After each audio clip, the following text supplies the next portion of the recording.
जोहार सानामᱧᱮᱞᱤᱭᱟᱹ ᱠᱚ ᱤᱧ ᱫᱮᱵᱫᱟᱥ ᱥᱚᱨᱮᱱ ᱟᱨ ᱫᱟहुल न्यूज़ पे ᱧᱮᱞ ᱧᱟᱢ दा दाहुल न्यूज़ रे सानाम को सागुन दाराम इन संगे ते नुकिन जहां गंके मेना किना नुकिन दो आयमा हर गे हां जानि बन चिन्हव किना हिरणमय बाबू दो विशेष करे बन चिन्हव या हिरणमय हांसदा गंके नुई दो शेड्यूल ट्राइब वेलफेयर एसोसिएशन जुबारेन सेक्रेटरी कनाय ओना सांते मार्शल मुर्मू गंके मेनाया गंके बाना हर गे सागुन दाराम और मानव जोहार जोहार जोहार मानव जोहार जोहार गे गंके ñᱮᱞᱚᱜ ᱠᱟᱱᱟ ᱵᱤᱵᱷᱤᱱᱱᱚ ᱵᱞᱚᱠ ᱨᱮ ᱮᱢᱱᱤ ᱛᱮᱜᱮ ᱢᱟ ᱦᱟᱸᱜ ᱯᱚᱥᱪᱤᱢ ᱵᱟᱝᱞᱟ ᱨᱮᱱᱟᱜ ᱥᱟᱱᱟᱢ ᱴᱚᱴᱷᱟ ᱨᱮᱜᱮ ᱩᱛᱛᱚᱨ ᱵᱚᱝᱜᱚ ᱠᱷᱚᱱᱟᱜ ᱫᱚᱠᱷᱤᱱ ᱵᱚᱝᱜᱚ ᱫᱷᱟᱹᱨᱤᱡ ᱥᱤᱰᱩᱞ ᱴᱨᱟइब वेलफेयर एसोसिएशन आदि मौज ऑर्गेनाइज ओएते कमी होराय कमीदा जहां दो विशेष करे फेक सर्टिफिकेट जहां को इशू कना नोआ को विरुद्ध रे लड़ा कना ओना दो पूर्व खोना पश्चिम उत्तर खोना दक्षिण सनाम टोठा रेगे अब पश्चिम Bangla Raina मेनखान block wise deputation हुयु कना विशेष करे बाकुड़ा रे डेपुटेशन हुईना बार दिन गान मांग रे मासाल गंके चेदम मेना चेद होतेते नोआ डेपुटेशन दो हुईना बाकुड़ा रे होला 28 अक्टोबर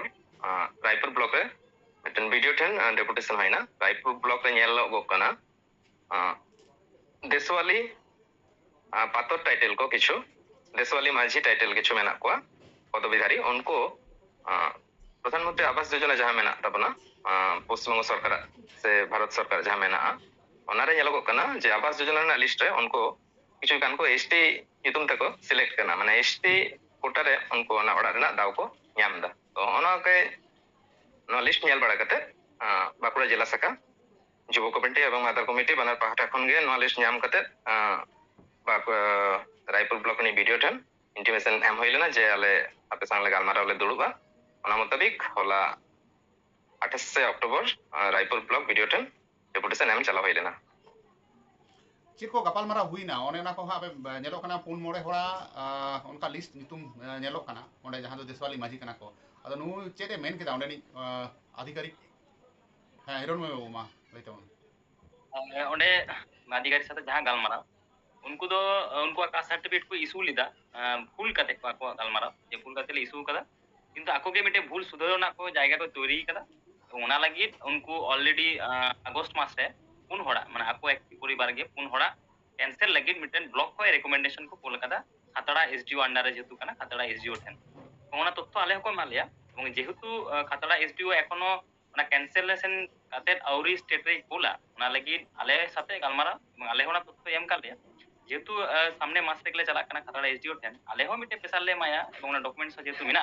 এতদিন লাহারে মিটেন ভিডিও রেকমেন্ড কামি আমদা এতদিন কাম কামি করা জানা অসুবিধা চিট কারণ নোয়া को কুলি লাগিত গে এবং ওনা তো আকো থেকে ভিডিও को লাহাক কানা লড়াক কানা ওনা তো ভাগি জিনিস কানা আকো ভুল को স্বীকারতে এবং নিজে থেকে শুধরানোর को চেষ্টা আইদা এবং অবশ্যই ওনা তো ভাগি দিক কান গিয়া এবং আলে হো চালা মাধ্যম তে ওই যে দেশওয়ালি মাঝি ব্যাপার তো হই না মানে বিস্তারিত জাহালে গালমারাও কেতে এবং উনকুটে ওনা আইডিয়া को বাং যার জন্য এমনি ইমেল মেমোরেন্ডাম তো গান को কিন্তু সামাং রে চালাও করতে গালমারার মধ্যে ওনা তো ভাগি মিটেন ডিটেইলস রে আলোচনা হয় ओने नय हा को साबक कना आबो बन साबे कोआ आर ओनारे वीडियो को को गड़क कना आदो नोना डिपार्टमेंट रे जहां दो बीसीडब्ल्यू डिपार्टमेंट अंडर रे पड़ा ओंडे को ब्लॉक रे जहां को दुरुप कना हा का सर्टिफिकेट को जहां को वेरिफिकेशन एदा नुकु मा आबो आदिवासी कथा करेन कान गया को आदो नो नोआ को ओका लेका रे भूल हुयु कना चेते मेन केदा ओंडे नि वीडियो साहेब जहां बीसीडब्ल्यू ऑफिसर कना यदि उनी तो अब आदिवासी दो बांग कना तबे आदिवासी इलाका रे ओड़ा ताय এবং आदिवासी इलाका रे कामी ताय এবং সচরাচর जहां বিশেষ করে উনিয়া আন্ডারে যাহা কিছু হয়ে কানা তেমন তো বাং ভুল ভ্রান্তি তো হয়ে কানা তবে মিট বারিয়া মিস্টেক কানা এবং ওনা দো আজ মিটেন ভুল দো স্বীকার কানা এবং ওনা লাগি যাতে চিট টিকা লেখায় উনকুয়া আর এটা সে বাং প্রচার দাঁড়ে ওনা লাগি যাবতীয় আজ স্টেপ কই হাতা হবে না হয় লে আলে এবং হয় যে দেশওয়ালি মাঝি ব্যাপারটা ওনা তো যখন ইন্টিমেশন লে এম লিদা অলরেডি উনি সরজমিনে তদন্ত করা 45 জনা জিতুমতে এবং সেদিন বলা ছিল মিটেন উত্তর গে মালিয়া যে ওনা কথা চিৎকা কারণ তো হয়ে কানা মূলত দেশওয়ালি মাঝি তো ক্লেমা যে আলে তো আদিবাসী কানালে এখন বাংলা আবাস যোজনা রে তো নঙ্কা কানা বিষয় যে নুকু তো মানে উনকা গাইডলাইন্স কান থাকবা যে যাহাই ওড়া पे চালাক কানা কুলি কোপে নুই তো ওকা ক্যাটাগরি রেন কানাই যাহাই ক্লেম এদায় उनको तो साधारण पंचायत कर्मी कोठे लई कदाय जे इन एसटी कनी অথচ কর্মী को तो बाको बड़ाय যে কয় এসটি সে কয় এসসি সে কয় ওবিসি যা को मेन का को नाके रेकॉर्ड কু করা এবং ওনাকে को রেকর্ড মাধ্যম তে চিতান রেকো কুলা করা এখন ওনাগেলে মিতাই কানা যে আমরা নিচু লেভেল হাবি যাহাই को রেকমেন্ড को इमाम करना आपे हाबि उनको टे मिटे ट्रेनिंग शेड्यूल दोहय में मिटेन वर्कशॉप दोहय में যে ওকা ওকা ঠাই আবুয়া ভুল হয়ে কানা বিশেষ করে ওই মেমোরেন্ডাম যেহেতু অভিযোগ হেজ কানা নোয়া নিয়ে আপে মিটেন গালমারা দরকার প্রধান को साथ ᱵᱤᱥᱤ ᱩᱱᱠᱩ ᱯᱚᱧᱪᱟᱭᱮᱛ ᱟᱫᱷᱤᱠᱟᱨᱤ ᱡᱟᱦᱟᱸᱭ ᱚᱲᱟᱜ ᱠᱚ ᱪᱟᱞᱟᱜ ᱠᱟᱱᱟ ᱩᱱᱠᱩ ᱥᱟᱶ ᱛᱚ ᱚᱱᱟ ᱠᱚ ᱢᱤᱫᱴᱮᱱ ᱢᱮᱛᱟᱭ ᱫᱮᱭᱟᱞᱮ ᱛᱟᱦᱞᱮ ᱯᱚᱨᱚᱵᱚᱨᱛᱤ ᱠᱟলে ᱱᱚᱝᱠᱟन ᱵᱷᱩᱞ ᱵᱷᱨᱟন্তি ᱵᱟᱝ ᱦᱩᱭᱩᱜᱼᱟ ᱡᱮᱢᱚᱱ ᱢᱟহাতো ᱠᱚ দাবিᱭᱮᱫᱟ আর অথচ কে এসটি একানা তেমনি দেশওয়ালি হকো দাবিয়ेदा অথচ অলরেডি কে এসটি একানা এবং নোয়া গে মিটেন গভর্নমেন্ট রেকর্ড ধ্যান কানা তো হ্যাঁ নোয়া গে ব্যবহার করতে কেন নুকু কো 5-6 বছর পরে উদু পড়াই এই তো আমরা এক সময় এসটি ছিলাম আমাদের নাম ছিল তাহলে এখন কেন হব না ওটা তো সম্ভাবনা তহে না এবং ওনার গে মিটেন বোর্ড বৈসव करते मिटले आवेदन कर दिया जे आम मिटे रिपोर्ट रेडी में এবং আলে হয়ে মালে এবং उनको डिलीट करते टीम चिकायदा उना लई आले ना को मिटेन भागी मिटेन गालमाराव दो होयन गया वीडियो साथ सा कास्ट सर्टिफिकेट की नुकु nyutum re isu kana se nuku to khali Awas Yojana lege ko beneficiary kana ko ᱚᱱᱮᱧ ᱢᱮᱱ ᱠᱮᱫ ᱟᱡ ᱥᱚᱨᱚᱡᱚᱢᱤ ᱨᱮ ᱛᱚᱫᱚᱱᱛᱚ ᱠᱟᱫᱟ ᱚᱲᱟᱜ ᱚᱲᱟᱜ ᱪᱟᱞᱟᱣ ᱠᱟᱛᱮ ᱱᱩᱠᱩᱣᱟᱜ ᱠᱟᱥᱴ ᱥᱟᱨᱴᱤᱯᱷᱤᱠᱮᱴ ᱫᱚ ᱵᱟᱝ ᱤᱥᱩ ᱟᱠᱟᱱᱟ ᱮᱠᱷᱚᱱ ᱯᱚᱨᱡᱚᱱᱛᱚ ᱚᱱᱮᱧ ᱢᱮᱱ ᱠᱮᱫ 4 ᱦᱚᱲᱟᱜ ᱤᱥᱩ ᱞᱤᱱᱟ ᱫᱮᱥᱣᱟᱞᱤ ᱢᱟᱹᱡᱷᱤ ᱜᱮ এবং উনকুয়া ইস্যু তো আজ অলরেডি কামি কাদা এবং কামি কাতে ওনা তো এসডিও ঠেনে কোল কাদা ক্যান্সেল লাগি মানে ভুল বশত সার্টিফিকেট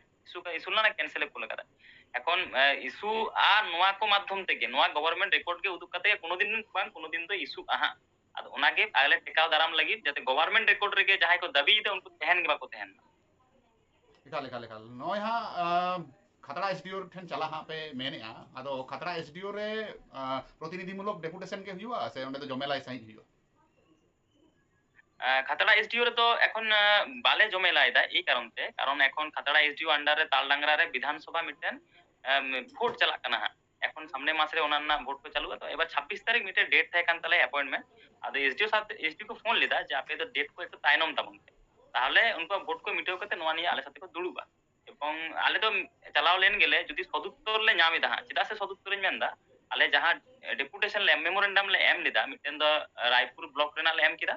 আর মিটে তো রানীবাঁধ ব্লক এবার উনি এক মাস যেহেতু সময় পয় একাদায় সদুত্তর যদি লে নামা তাহলে মা ঠিকেন গিয়া এবার বাং হইলেন খাই আলেয়া মনের মতো উত্তর কো বাংলা নাম লেখায় তখন তো অবশ্যই ডেপুটেশন জনসমাগমাতে তো করা দরকার কানা যেটা সে রানীবাঁধ ব্লক রেলে নেল কাদা আধিকারিকা বিরাট বড় ভুল মিনাতে এবং উনি আলে মেন বাড়ায় দা ডিপার্টমেন্টাল অ্যাকশন বা জানা কিছু না চিন্তা ভাবনা দা উনি আধিকারিক বিরুদ্ধে এবং ওনা হলে মেন কাদিয়া যে আমরা নোয়া নোয়া রিপোর্টস লে কয়দা যদি মাম দাঁড়াইলাম তাহলে সন্তুষ্ট আর বাকাই তো সেই দিনে শেষে ওনাদের ডেপুটেশন জনসমাগমাতে তো আগে হইবা তেসার তো এমনি হই ভুল যখন হই কেনা তাহলে তো তো হতেই হবে ekal masal gongke nyelok kana bakura purulia mane raipur khatra ona koren ma ha hege bakura purulia Paschim Medinipur Jhargram se birbhum no ona kore do abo adivasi dominant elaka kana ado no ona kore ho ka certificate on unka kate মানে panchayat level Khana সে caste certificate বাদ কাতে আবাস যোজনা রেনা সুবিধা ko hor ko nyam eda inya men do ona kore aboren জনপ্রতিনিধি তো হতো মেনা কোয়া প্রত্যেকটি পঞ্চায়েত রে ওকারে তো প্রধান মেনায় ওকারে তো পঞ্চায়েত মেম্বার মেনায় আদো নুকু বাং ko men luturak kana নোয়া বাখরাতে চেদ মেনা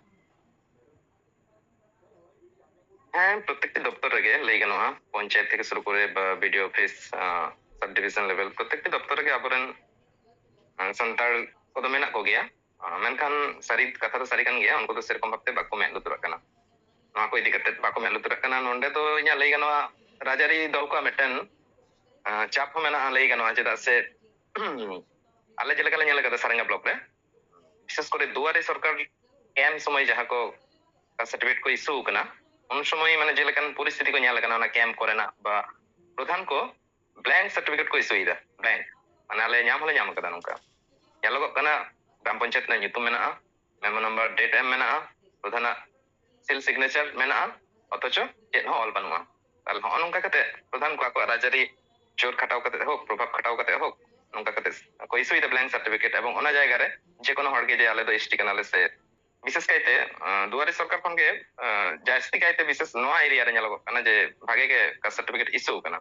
তো নন্ডে তো আবরেন যাহা দপ্তরে মেনা কোয়া উনকুয়া বাংলা রেনা কথা তো কিছু তো ওনা রাজারি দল রেগে মেনা কোয়া যাহা শাসক দল को लेगो kana তাহলে ওনা খাতির উনকো তো মোচা বাকো লড়াও দা সে বাকো প্রতিবাদ দা কিছু তো ñal কাতে ন প্রতিবাদ রেনা ভাষা বানু তাকোয়া প্রতিবাদ রেনা জোর বানু তাকোয়া নোয়া খাতির বাকো করাও দা অনকা কাইতে আদি জাস্তি কে বাড়তি চালাক kana আর নোয়া ইদি কাতে তাহলে সারেঙ্গা ভিডিও টেনলে মেতা দে তাই যেহেতু ব্লক আধিকারিক kana যে ভিডিও গমকে আবিনা আন্ডারে যাহা ছোটি গ্রাম পঞ্চায়েত মেনা নোয়া নঙ্কা তো যেন আলো হেউমা নঙ্কা ব্ল্যাঙ্ক সার্টিফিকেট যাতে আলো ইসুমা নন্ডে খন তো পहिले কামি হরা এতহব কানা পঞ্চায়েত লেভেল খন পঞ্চায়েত লেভেল থেকে যদি উনি নঙ্কান ব্ল্যাঙ্ক সার্টিফিকেট ñamay তাহলে তো নঙ্কা ফেক এসটি তো ছাড়াও ইদিয়া তাহলে নোয়া যেতে আলো হেউমা নোয়া তো আলে সারেঙ্গা ভিডিও টেন ডেপুটেশন লে এম লেদা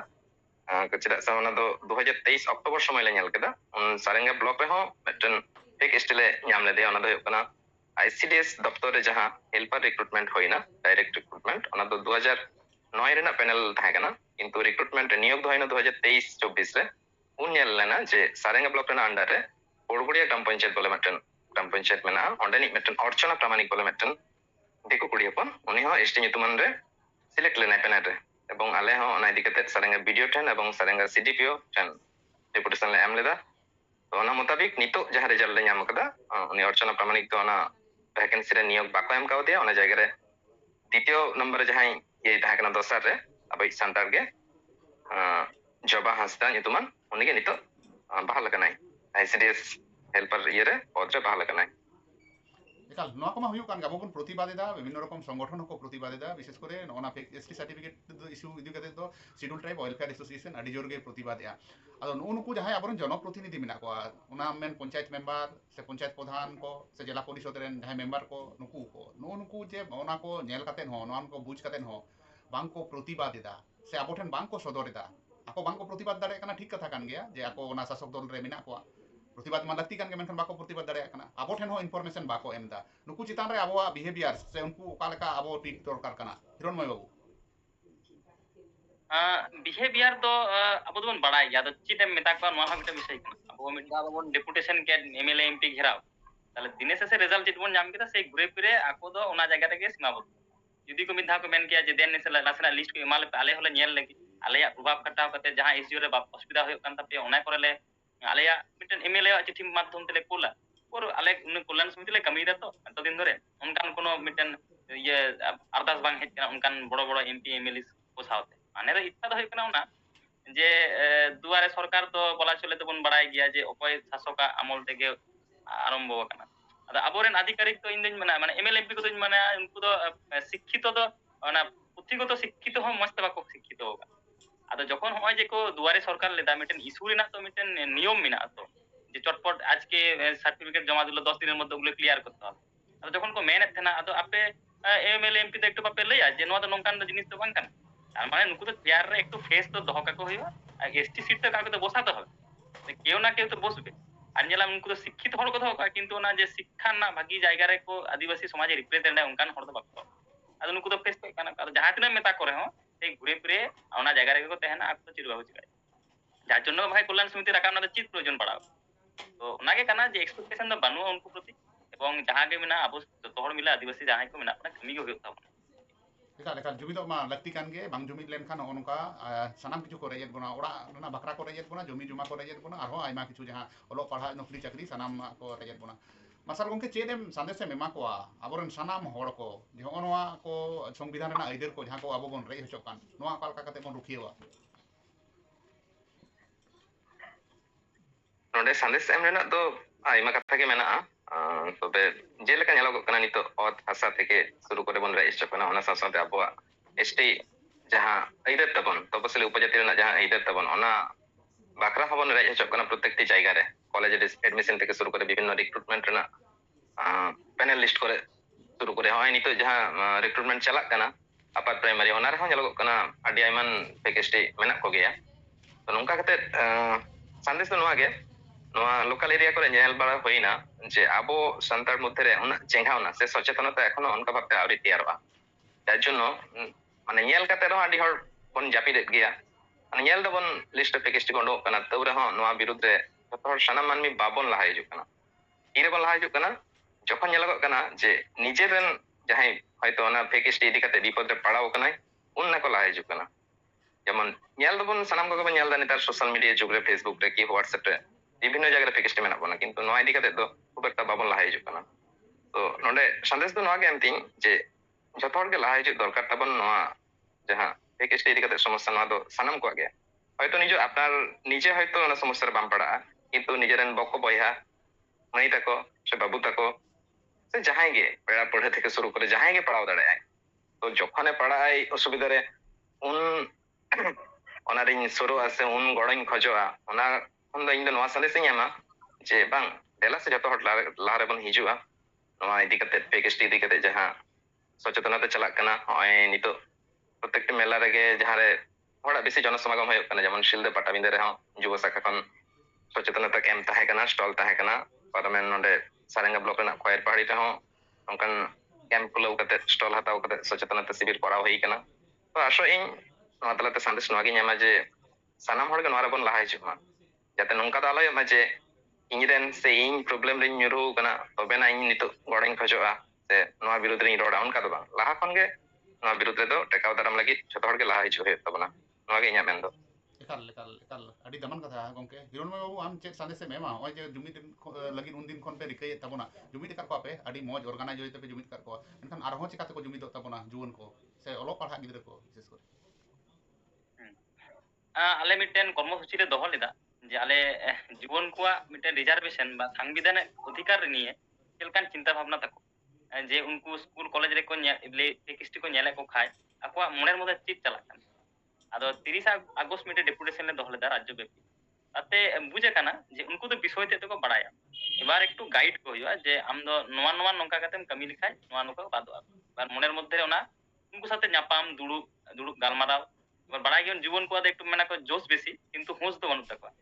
একটু লম্বা চিন্তা ভাবনা তো উন্নত অসুবিধা বানুয়া আদো হয় যে গালমারাও তাহলে চালাক কানা লে একটু লে বিভিন্ন জেলা লে চালাক কানা উনকু মধ্যে কানেক্টিভিটি বাড়তি আবো তো আদিবাসী শিক্ষিত যুব সমাজ কানা বন সংগঠনের ঊর্ধ্বেও অনেক কিছু কামি মেনা আদিবাসী অনেক প্রবলেম মেনা কিন্তু যখন রিজার্ভেশনের চেয়ে গুরুত্ব বাং তাহলে খাই চেয়ে গুরুত্ব এর অসুবিধা অনেকে মিটেন গালমারাও সে আবো মিটেন সেমিনার সে আবুরেন মারাং को जहां को मेना उनको ताला को रोड खाय इन्हें मेना उनको मध्य आरो जहां कमी रेना एबिलिटी ना आरो बढ़ती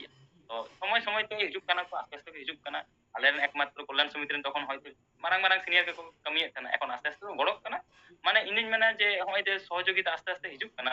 যুবক যুবতী ছাত্র ছাত্রী যত হিজুক কানা তো একটু সময় লাগা কিন্তু কামি দালে কামি নালে চেষ্টায়দা এবার দেখা যাক তিন সাঙ্গিলে লাহা দাঁড়ায়